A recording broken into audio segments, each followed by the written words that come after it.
ደራቸው ግርማ ነኝ ከጀርመን ጋራጅ። ይሄን መልእክት ሰሞኑን አደርሳለሁ ብዬ ብዙ ጊዜ ቃል ስገባ ነበርና ይሄን ነገር እቃ ፈልጌ ሰሞኑን ሳገኝ ነውና ብዙ ነገሮች እንደዚህ አይነት ነገር ተስተካክሎ የሚሰራ ነው።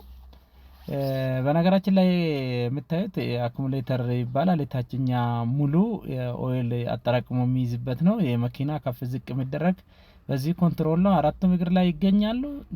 ላንድ ክሩዘር ቪኤት እና የተለያዩ መኪኖች ላይ እንደዚህ ትልልቅ መካከለኛ መኪኖች ላይ ይገኛሉ። እነዚህ መኪኖች አሜሪካን ስታንዳርድ ነው ለብዛት የሚገኘው። በነገራችን ላይ ይሄ በሌላ መልክ ሌላ የሌክሰስ ላይ ይገኛል፣ BMW ላይ ይገኛል። BMW ላይ የሚገኘው በንፋስ የሚሰራውም አሉ እና ይሄ በጣም ከተበላሸ በጣም የሚበጠበት ሲስተም ነው። ብዙ ጊዜ ኮምፒውተር በደንብ ካላነበባችሁ በደንብ ካላያችሁ በጣም ይሸውዳችኋል። ይሄ ደግሞ የላይኛ ራሱ ላይ የሚገጠም ነው። ይሄ ደግሞ እዚህ ላይ ነው የሚገጠመው። ይሄ መካከል መሀለኛ ነው። መጨረሻ በላይ ያለ ኤሌክትሪክ የሚገባበት ኤሌክትሪክም በዚህም በኩል ከገባ በኋላ ዘይቱ ከገባ በኋላ ኤሌክትሪክ ኮንትሮል አድርጎ ቫልቮቹን ከፍቶ አሁን የምታዩ ቀዳዳ ሁለቱ አንዱ ዋና ከፓምፕ ሜን የሚመጣ ነው። ሁለተኛ ደግሞ ከቱቦዎች ጋራ አራቱም እግር ጋራ የሚገናኝ ነው። እቺ ትንሿ ደግሞ በጎን በኩል የምትታየው በጎን በኩል ትንሿ ደግሞ በጣም ትንሿ ንፋስ መውጫ ናት። እነዚህ እንግዲህ በአጠቃላይ አንድ ላይ ሲገጠም አኩሙሌተር ተብሎ ይታወቃሉ።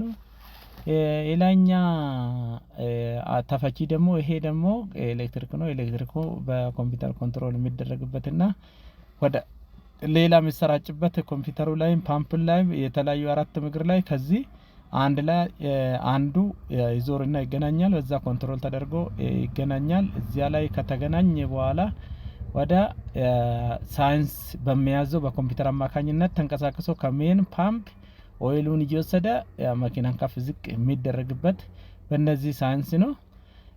ተጨማሪ ነገሮች አሉና ይሄ ተጨማሪ ነገር ደግሞ ፓምፕ አለ ከፊት። አሁን ፓምፕ ያያችሁ የጥርስ ሲገጠም እዚህ ላይ ተገጥሞ ነው። አንድ ላይ ከተገጠመ በኋላ ምንድነው የሚባለው? አኩሙሌተር ተብሎ ይጠራል። ሙሉ ስሙ አኩሙሌተር ይባላል። እና ይሄ ነው ውስጡ ይሄን ይመስላል። አሁን ወደፊት ደግሞ ማሳያቸው ያውን እዚህ ላይ ታሰራ ማለት ታስሮ በአንድ ላይ ይገጠማል። ፍሳሽ መሀል ላይ እንዳይኖር ሊኬጅ እንዳይኖር እዛ መሀል ላይ በሊኬጅ ምክንያት ይሄ ነገር አይቀየርም። ለምን? የውስጡ ነገር አለች፣ የውስጧ ነገር የምትቀየር ነገር አለች። እሷን ቀይሮ ማስተካከል ይቻላል። ይሄ ከፊት ደግሞ አሁን አሳያቸዋለሁ። ይሄ እንዳለ ሆኖ ፓምፕ አለ፣ ሜን ፓምፕ የሚባል አለ። ሜን ፓምፑ ደግሞ በጣም ወሳኝ ነው። በጣም ወሳኝ ማለት ለዚህ እና የሜን ፓምፑ ከተበላሸ ደግሞ ናላ ነው የሚያዞረው። በጣም ለማግኘት ትቸገራለህ። ሜን ፓምፑ ችግሩን ራሱ ለማወቅ በጣም ያስቸግራል። ምክንያቱም ከፍተኛ ፔን እዛ አካባቢ ነው የሚፈጠረው። ስዊቾች አሉ ፓምፑ ላይ። እነዛ ስዊቾች ማንበብ ፓምፑቺ ናት። እንግዲህ እንዳያችሁት ፓምፑ ይሄን ይመስላል። ስዊቾች አሉ። ስዊች ነው ያቺ ናት። ሰላም አሉልኝ። አመሰግናለሁ። ሰላም ሁኑ። ቻው